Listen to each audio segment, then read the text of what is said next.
Hey everyone, Chris Campbell here with Resolutions Counseling and the Resolutions Podcast, and I'm back with another Healthy Harrison tip. And in this segment, I want to talk about depression. Now, depression is really a common theme in today's world, especially as we're recording this episode, this segment for Healthy Harrison. We're in the middle of still a worldwide pandemic.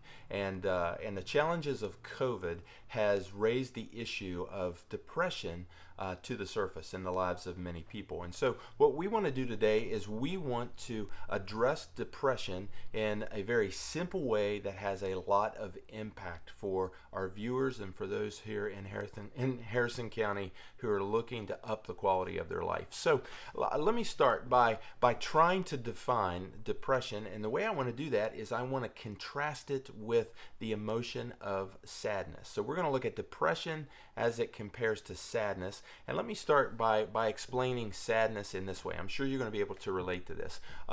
Sadness is a natural emotional response to disappointment.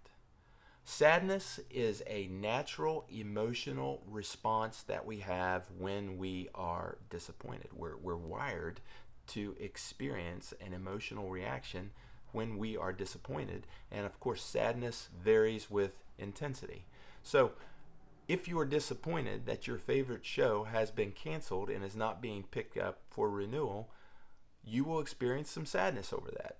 If your favorite sport team loses a critical game or a not so critical game, you will be disappointed, and there's a really good chance that you are going to be sad about that. Of course, on the other end of the spectrum of intensity is the type of disappointment that we experience, for example, with lost relationships. You know, a deep sense of loss in a failed relationship, or even the death of a loved one.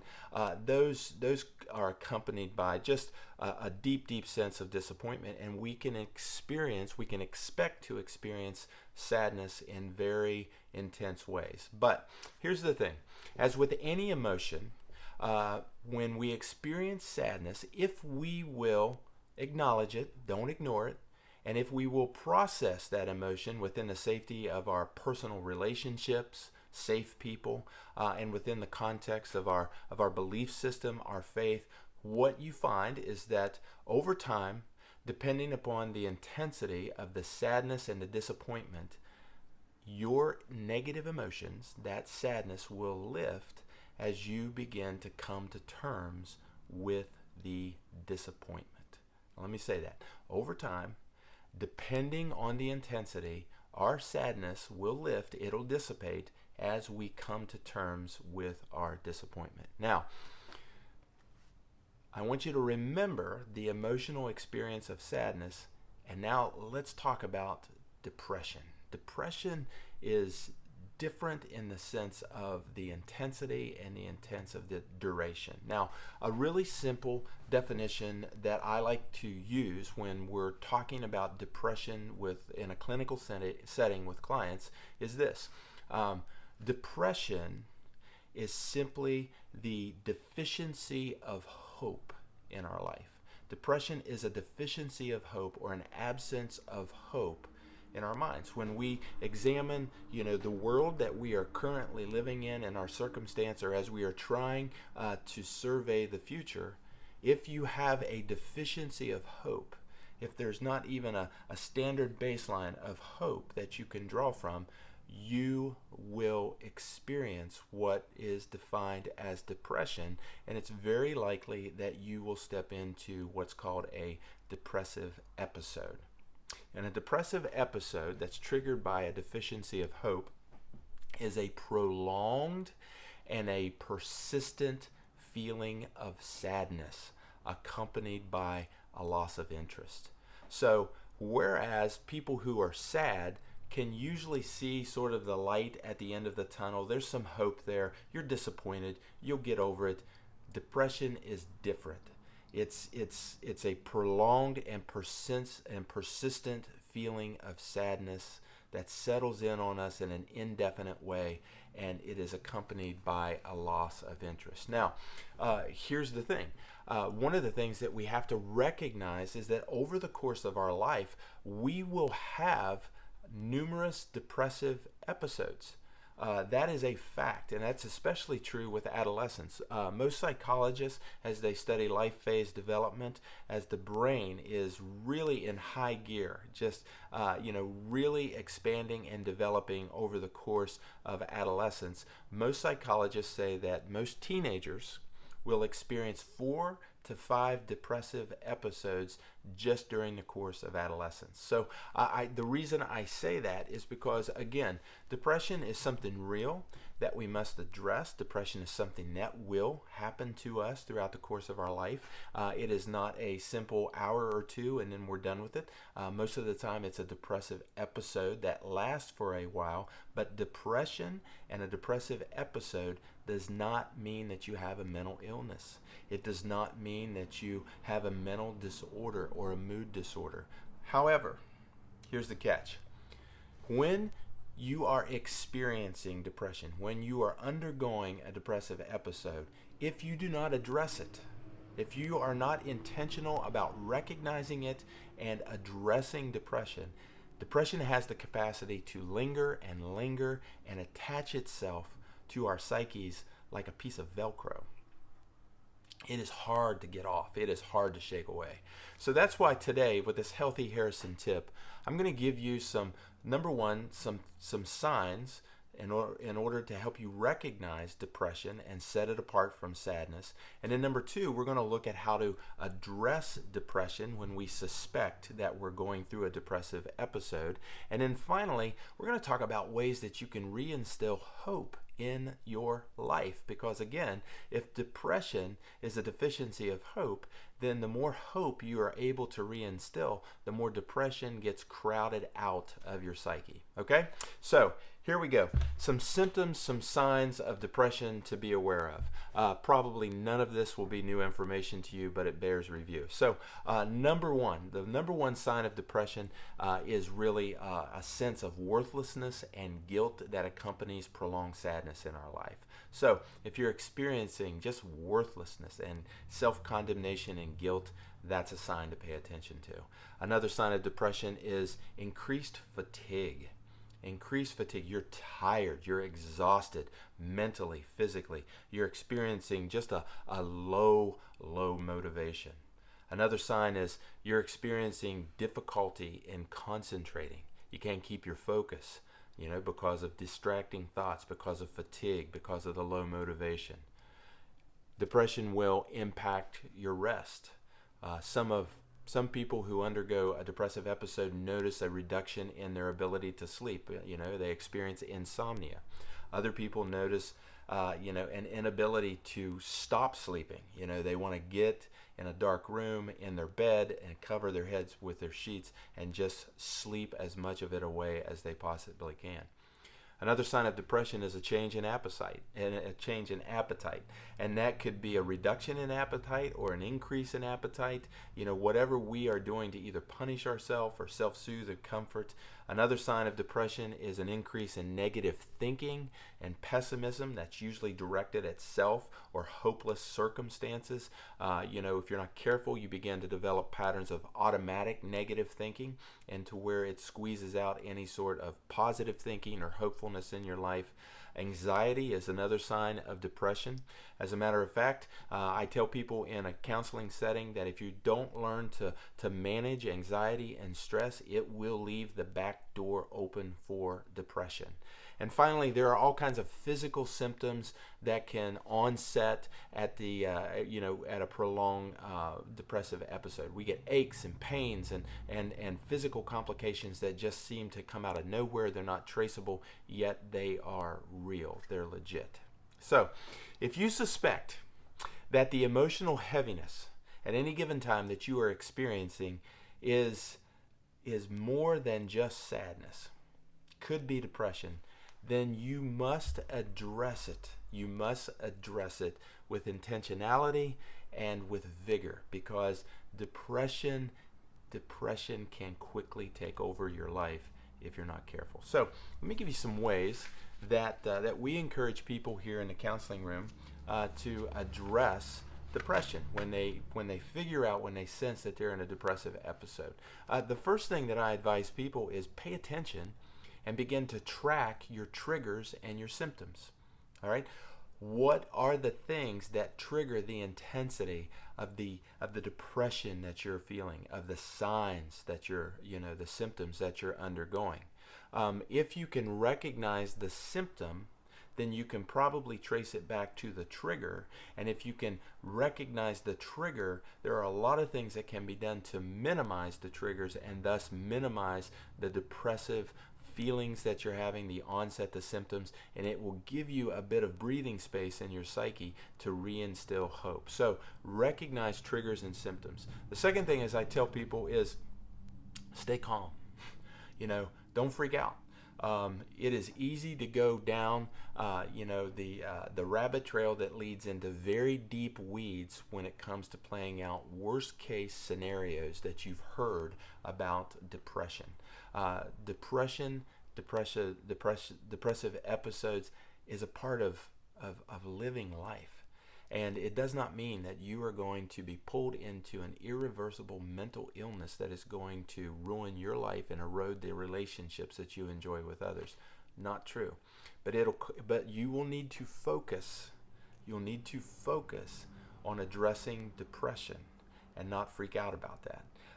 As a sidebar, we have another Healthy Harrison tip where we talk about stress management, and I give 5 tips on there for managing stress in a way that increases your focus and will walk you out of panic attacks, anxiety, acute stress symptoms, so that you can reestablish and find good regulatory control. The same would hold true for depression, so I'd encourage you to check out that Healthy Harrison tip. The next thing I would say is you got to recognize that depression, if you're experiencing it, that is not your identity. It's not who you are. So depression wants you to think that that's what you're defined by, but that is not who you are. In a faith-based setting here in our clinic, what I often tell people is, look, the symptoms that you're experiencing with depression is not going to follow you into heaven. That will not be permitted to follow you into God's perfect heaven. Therefore, I know that's not a part of your identity, because when we engage by faith, our loving God, we have the opportunity to step into the truest sense of ourselves. And God, He is not permitting negative things like depression in His perfect heaven. And so therefore, I know, and I can say with a great degree of confidence, that you are not your depression. And I would encourage you to remind yourself of that. The next thing I would say when it comes to addressing depression is recognize the importance of self-care. Recognize the importance of self-care. Sometimes depression will speak to us in a way that we believe the best way to address depression is just to give ourselves altogether over to it. And we believe that there's great comfort in wallowing in the type of heaviness that depression brings on us. That's not true. That's a lie. Depression would deceive you in that way. What we got to do is we've got to strategically back out of that, and we got to do the things physically and mentally, emotionally, spiritually that really provides the best amount of care for us. So that means getting your body active. That means making sure that you're giving yourself good nutrition. That means that you're feeding your soul and your spirit. That means that you're being intentional about being around positive people. That means that you're setting good boundaries. Recognize the importance of self-care. The next thing I would say is begin to be a critical thinker. Challenge negative thoughts. One of the things that I specialize as a professional counselor is cognitive behavioral therapy. And if you know anything about cognitive behavior therapy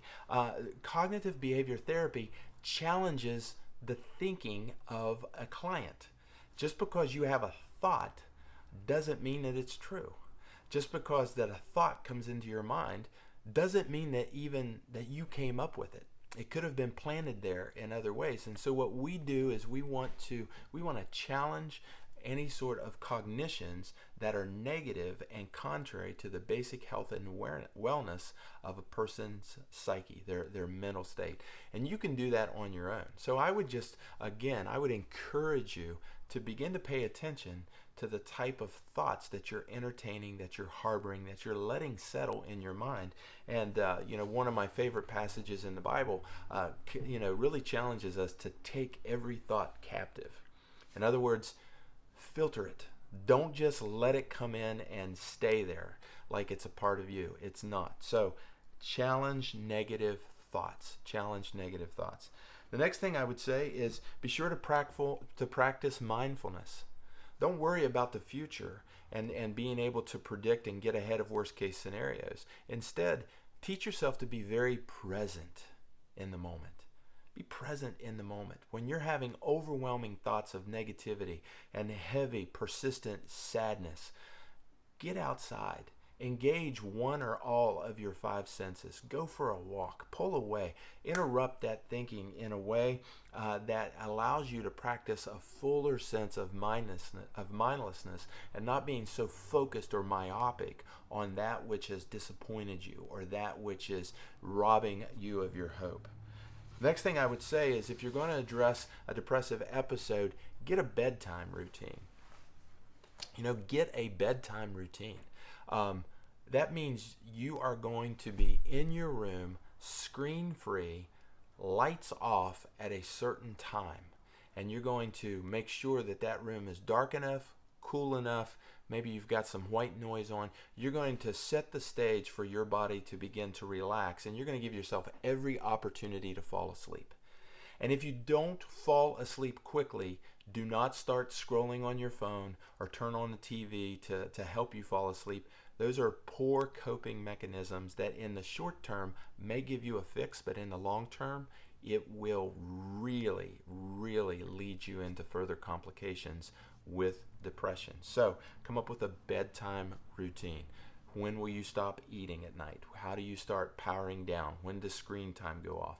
Maybe reading, a hard copy of a book will help you to settle in your soul and go to sleep. Come up with a good bedtime routine. The next thing is exercise. Exercise. 100 years ago, 200 years ago, 300 years ago, go all the way back through human history, the folks that lived on planet Earth never existed in such an automated time like today. And so there was a natural part of day-by-day living that required a certain level of physical exertion. And that does not happen for us necessarily here in the 21st century. So you got to exert yourself. You got to get some exercise going in order to get your body to a certain level of exhaustion, in order to release certain types of chemical compounds in your brain, like endorphins per se. And when you begin to, not overdo it, do something fun. Just to get active, you're going to see, again, that you're going to give yourself the space in your mind to reinstill hope. Avoid alcohol. Avoid weed, cannabis.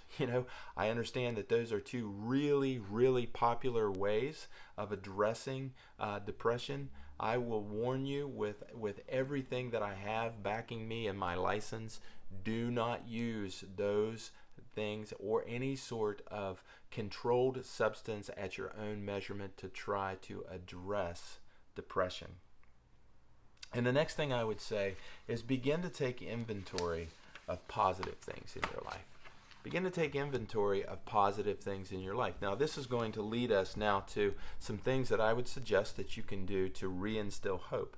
If you recognize depression and the signs of it, and then you begin to address depression with some of the things or all the things that I just suggested, then you will build enough of a gap, in the firewall that depression has tried to build around your mind to begin to reinstill hope. And so some ways that we can reinstill hope are things like look back on your life and think about some past successes, some wins that you've had.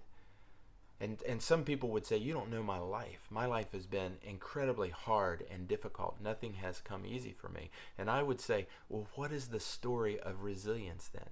How is it that you're still here? How is it that you've survived? Is it possible that there's something providential going on with you? Look back and look at the times where you did not become a statistic. You were a survivor. The second thing that I would say is recognize that a part of who you are is spiritual, and I'll stand by that on a professional level as well. Studies tell us that people who practice religion, spirituality, prayer, for example, they engage in faith community like church, they have a higher resilience against depression because there is a consistent amount of hope that is being sown into their thought life through their spirituality. So that is something else that I would say. If you want to increase the amount of hope that you're experiencing in your psyche, then plan on engaging spiritually through prayer, through meditation, through engaging in faith community, through picking up people who give positive messages of spirituality, of God's love, for example, in your life. The next thing I would say is, this is sort of a funny one, but look for the third door. Look for the third door. Now, if you and I are trying to get into an event that we really want to get into, the first way to get in is to stand in line and wait our turn.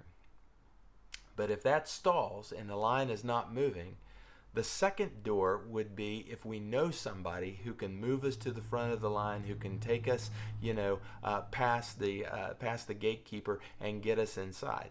And many times, we not only stall out in line and getting to where we hope to go, but we don't know anybody that can get us there. And so what I tell people is, look for the third door. Step out of line altogether. Walk around the circumstance that's getting you down. Find that other unnoticed entryway and knock until somebody comes to the door to let you in. Some of the greatest twists in the plots of our stories that we read and cherish so much growing up, either in books or on film, it involves a third door. So I would say, look for the third door. The next thing I would say is, if you're addressing depression or a depressional or a depressive episode, is please filter your inputs. Please filter your inputs. Monitor your media. Monitor the type of stuff you're watching. TikTok and the type of music you listen to.